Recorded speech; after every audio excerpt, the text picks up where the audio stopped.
Pronto, o Big Brother hóspede de hotel começou a funcionar no Brasil, né? Eu não sei como é que eles vão fazer com isso, tá? Porque isso vai dar uma confusão, meu amigo. Eu vou te falar uma coisa. Eu vou explicar para vocês o que é o Big Brother hóspede Brasil agora, que é uma burocracia absurda que você vai ter que fazer no sistema do governo, além da burocracia que você já tem que fazer no hotel. Né, aquela ficha de preenchimento que tem que fazer no hotel ali, você vai ter que fazer outra no governo agora também, infelizmente, no final das contas, né? E por que isso? Porque a Receita Federal quer saber se você está se hospedando, se você está passeando, se você está fazendo as coisas, né? Ela quer saber para te acompanhar para cobrar imposto seu, exatamente, é isso que eles querem no final das contas, né? E eu prevejo que isso vai gerar problemas para o pessoal, tá? Vai gerar problemas porque eles partem do princípio que todo mundo tem CPF. E os turistas estrangeiros? Ah, tem que ter certificado digital. Meu amigo, certificado digital. Tem pessoas que têm certificado digital, é verdade, mas são pouquíssimas pessoas que têm certificado digital. Como é que os hotéis vão fazer aqui no Brasil? Eu não faço ideia. Eu vou falar para vocês o que é o negócio aqui, mas eu sinceramente eu tô achando que isso aqui. Bom, primeiro, é um absurdo completo. Mais uma coisa Big Brother, né? De ficarem vendo quem é que está usando hotéis e não sei o que lá para o governo fiscalizar e cobrar imposto, não sei o que lá. O mais engraçado é eles venderem isso não porque o caso promete agilizar processo de check-in em hotéis. Você não vai precisar mais ficar em fila no hotel. Meu amigo, você vai pegar a chave do quarto como, se você não vai ficar na fila do check-in no hotel? Esse pessoal parece que acha que a gente é um idiota, né? Que a gente é burro pra caralho. É lógico que você... Olha só, isso aqui é um caso curioso, né? O Merval Pereira da Globo insinuou que talvez estivesse havendo também uma corrupção do Vorcaro com o Alexandre de Moraes acerca de um apartamento. Vocês lembram, logo que vazaram aquelas mensagens entre o Vorcaro e a esposa dele, ou a namorada dele, a Marta Graef, ele falava, havia um diálogo em que eles falavam sobre se o Moraes gostou do apartamento, ela perguntava para o Vorcaro, ah, ele gostou do apartamento, não sei o que lá, e daí, naquela época a gente não pensou nada, achou que ele estava falando que gostou do apartamento, sei lá, gostou de ficar no apartamento e coisa e tal. Só que quando o Paulo Henrique Costa foi preso, ele falou, parece que o que a polícia investigou e chegou à conclusão, que o Paulo Henrique Costa, o ex-presidente do BRB, havia recebido 146 milhões de reais do Vorcaro em imóveis, em apartamentos.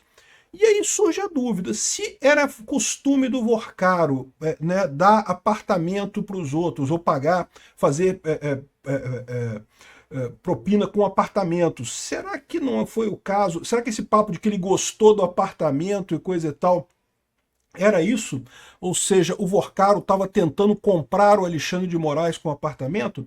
Além disso, lembra que as notícias mostraram que a família Alexandre de Moraes triplicou o seu patrimônio com vários imóveis, comprou não sei quantos imóveis nos últimos anos, né?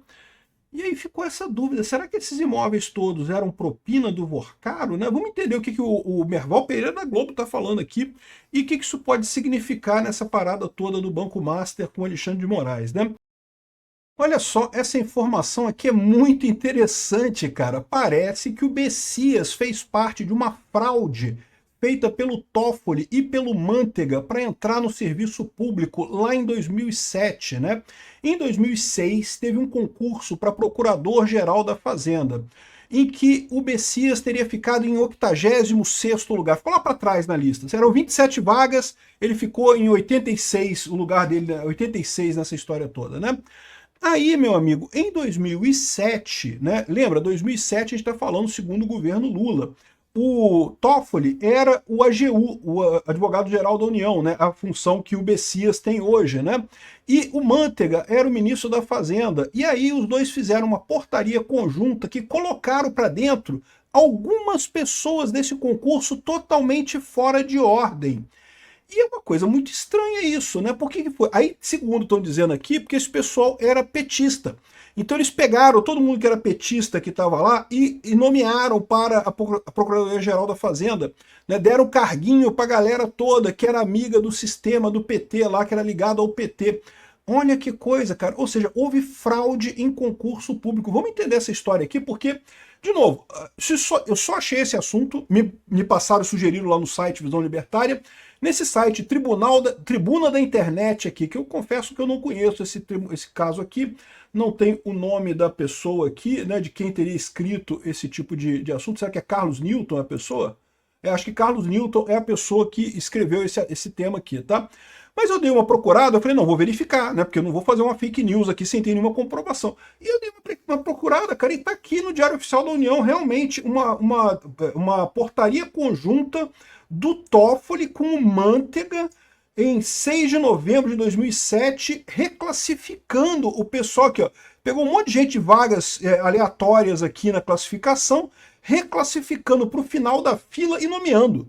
Peraí, como é que você reclassifica para o final da fila e renomeia? Que lógica tem isso, né? Mas aparentemente tá aqui. Foi assim que o Jorge Rodrigo Araújo Bessias entrou para o serviço público lá em 2007. O cara que agora estão para colocar numa vaga no STF. Um cara que pode ter feito parte de uma fraude junto com o Toffoli e o Manteiga ligados ao Master. E estão botando mais um cara enrolado com esse pessoal. Agora, vamos entender esse caso aqui. No mínimo, dá para o pessoal fazer umas perguntas bem cômodas para ele nessa sabatina dele do Senado. Tá? O Gilmar Mendes está fazendo um tour para tentar melhorar a imagem do STF. Tá? O STF não é um órgão político porque, né, não precisa, eles não são eleitos, ninguém ali é eleito e coisa e tal, então em tese não precisa se preocupar com popularidade, né? Mas por algum motivo o Gilmar Mendes decidiu fazer um negócio que só pode ser descrito como um tour de popularidade, um tour de apresentação, de tentar elogiar o STF, e fez várias entrevistas, né? Fez uma entrevista na Record e fez outra na Globo News aqui, uma outra entrevista aqui com o pessoal da Globo, eu acho, não é nem Globo News, é Globo mesmo, Jornal da Globo. E aí é muito curioso isso, porque a minha visão é que ele piorou a situação, tá? No caso da Record, ele criticou o Zema, dizendo que o Zema não fala português direito, que parece que fala o português do Timor-Leste, não sei o que lá. Meio ofensivo para todos os mineiros, né? Porque o Zema fala isso porque ele tem o sotaque ali da região do Triângulo Mineiro e coisa e tal, aquele sotaque tipicamente mineiro, que não é diferente, não é distante do sotaque goiano ou do interior de São Paulo e coisa e tal. Assim, de novo, não tem problema nenhum criticar ou achar graça de sotaque, isso daí faz parte da cultura, não tem nada demais. O problema é que se ele estava querendo fazer essas entradas, estava querendo entrar em contato com jornais e coisa e tal, para tentar melhorar a imagem do STF, eu acho que ele não conseguiu não, tá? Essa do Zema ficou muito feia, esse negócio dele dizer que o Zema fala com sotaque e coisa e tal, né? Mais uma vez vai ajudar o Zema isso daí. E outra coisa, não foi o pior não, tá? Eu acho que a entrevista que ele deu para a Globo foi muito pior. Ele não falou uma besteira tão grande quanto essa, mas ele falou um monte de coisas e a apresentadora, como é que é o nome dela? Acho que é Renata Lopretti, ela foi cutucando mesmo nele lá, cara, botou umas perguntas, o Sapão ficou assim, ó, não sabia nem responder direito o que ele ia falar, ela só mexendo o lábio dele lá, o beisola dele lá. Cara, impressionante, bicho. A gente já falou sobre a decisão do Alexandre de Moraes de bloquear o compartilhamento de informações do COAF sem uma investigação aberta e coisa e tal, né? O objetivo do Alexandre de Moraes, quando tomou essa decisão, foi ajudar ele mesmo. Ele estava preocupado, ele, o Toffoli e outros ministros do STF estavam preocupados porque a CPI do crime organizado recebeu relatórios do COAF com movimentações estranhas que colocavam mais pressão sobre eles lá no STF, e daí ele decidiu que é proibido o COAF compartilhar esse tipo de informação, né, sem uma investigação prévia em cima da pessoa. Né? Só que qual que é o problema dessa história? Isso acabou beneficiando um monte de bandido por aí, porque a função do COAF é justamente ele gerar alertas, né? O COAF gera um alerta de que tem alguma coisa errada e a partir desse alerta a Polícia Federal vai lá, investiga e eventualmente acha alguma coisa que seja realmente crítica, né? E aqui a gente já tem um primeiro caso de anulação aceita pelo juiz, tá? A decisão do Moraes levou à anulação de uma investigação sobre o PCC no Piauí, tá? Empresários do setor de combustível ligados ao primeiro comando da capital. A prisão deles se deu com base em um relatório do COAF, que originou a investigação da Carbono Oculto 86, que é uma das fases da Carbono Oculto lá no Piauí, né? E aqui, ó, ela mirava empresários da rede de postos HD no estado de não sei o que lá, e daí o pessoal foi solto. O juiz já decidiu. O juiz anulou a investigação com base nessa decisão do Moraes, né? Aí é lógico, isso é um absurdo, chamou muita atenção. Por quê? Porque o Alexandre de Moraes e o Toffoli, nessa coisa de usar a justiça para fazer política, começam a tomar decisões atabalhoadas, né? E para se proteger. E aí acabam causando uma confusão danada, acabam liberando um monte de gente bandido, acabam prendendo gente que é inocente, justamente para exercer o poder deles lá no STF aleatoriamente, né? Ou seja, das duas uma, ou a questão do COAF é certa ou a questão do COAF é errada.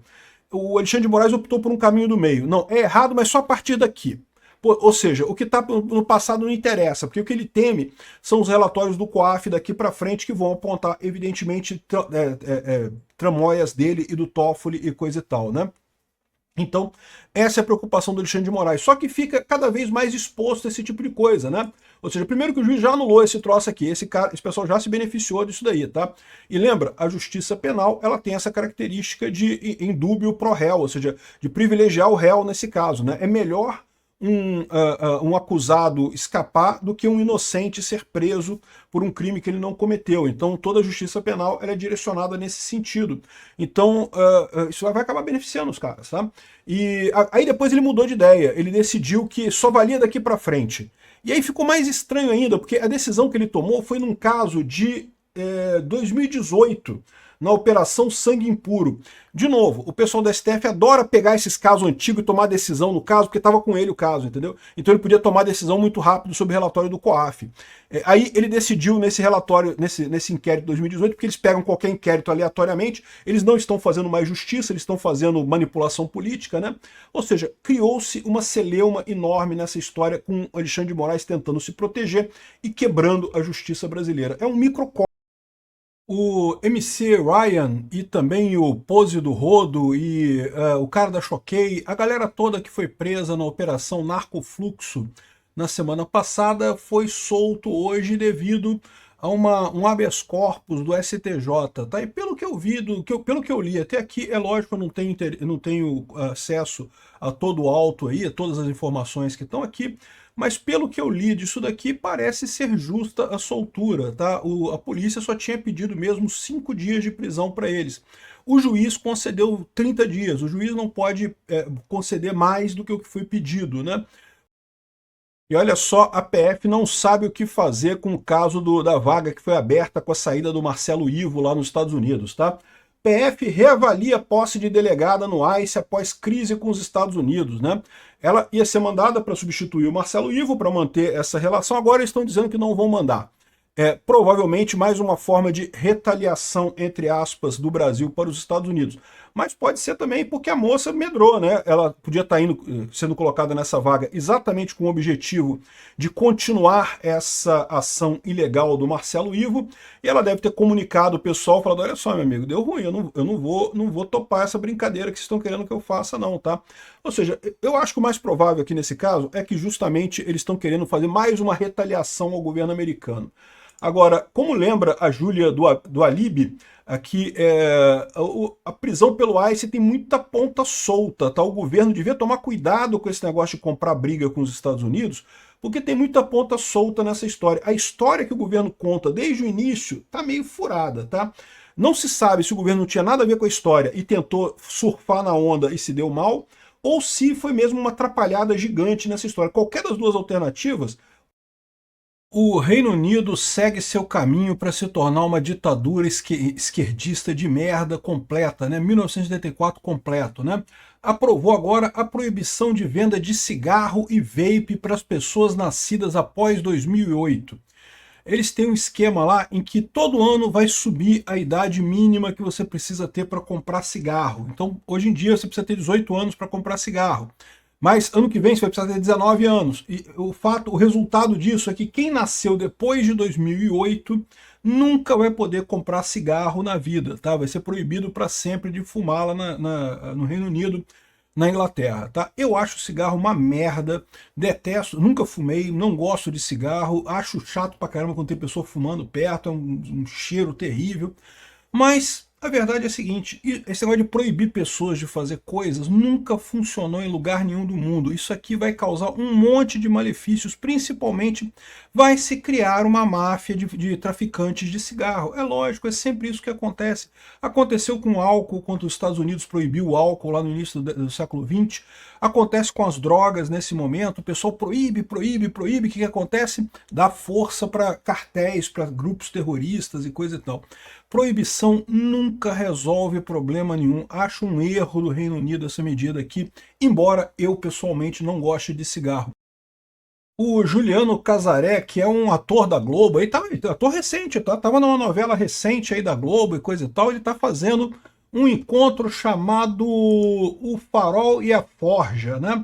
Que é um encontro para homens que estão querendo se encontrar, que estão se sentindo mal, que estão se sentindo fracos e coisa e tal, e para ajudar no casamento, né? Ele fala que Red Pill não é a resposta. Eu concordo com ele, eu falo isso sempre com o pessoal, essa ideia de antagonizar o sexo feminino, isso não é certo, não adianta, cara. A mulher tem a chave da transcendência. A próxima geração é com elas, cara, não tem esse negócio, não. Homem que abre mão do relacionamento com mulher, na verdade, está se acovardando para a vida, está ficando de fora dessa parada. Eu concordo com ele nisso. Ele fala um monte de coisa aqui que pô, parece bastante razoável. Eu não vi absolutamente nenhuma pregação machista ou misógina, nada disso. Só ele querendo ajudar homens a se encontrar. E aí eu fico com a impressão que o pessoal colocou aqui, um monte de artista colocando que é absurdo, que não pode fazer isso, que é um absurdo esse encontro, que esse discurso mata mulheres e não sei o que. Como assim, cara? Ele está falando a favor das mulheres, a favor do casamento, a favor da paz conjugal. Como que isso mata a mulher? Que loucura é essa? Né? Por que os homens não podem ter um encontro desse tipo, não podem ter também algum tipo de conforto? Eu sei que a vida das mulheres é difícil, que são coisas terríveis, realmente. A violência contra a mulher é algo terrível e ninguém tem dúvida disso. Agora, os homens a vida do homem é difícil também, tá? Se vocês não sabem disso, a vida do homem também é bastante complicada, tem um monte de desafios que, da mesma forma que eu não tenho como saber o tamanho do desafio de ser mulher, porque eu nunca fui mulher na minha vida, mas as mulheres também não conseguem entender o desafio que é ser um homem, tá? Tem toda uma classe de desafio que a pessoa nem sabe. O importante dessa história é lembrar que a gente está junto nessa parada, pô. A raça humana é isso daí, é homem e mulher junto, né? A gente tem que ajudar um ao outro aí e chegar do outro lado. Esse negócio de antagonizar o outro lado, que parece ser um ramo importante do feminismo, né? Eu sempre falo isso, o feminismo enquanto o desejo de igualdade, de direitos iguais para todo mundo, eu acho lindo de morrer, tem que ser isso mesmo. Agora, no momento que você começa a ter um feminismo que antagoniza o homem, que é contra o homem, eu acho que está errado, não é assim que a coisa funciona, né? Chega a ser impressionante os comentários que surgiram de outros colegas artistas aqui, colocando o cara quase como se ele fosse estuprar a mulher no encontro dele. Caramba, que coisa é essa, gente? O cara tá ajudando homens que estão passando por dificuldade. Por que ele não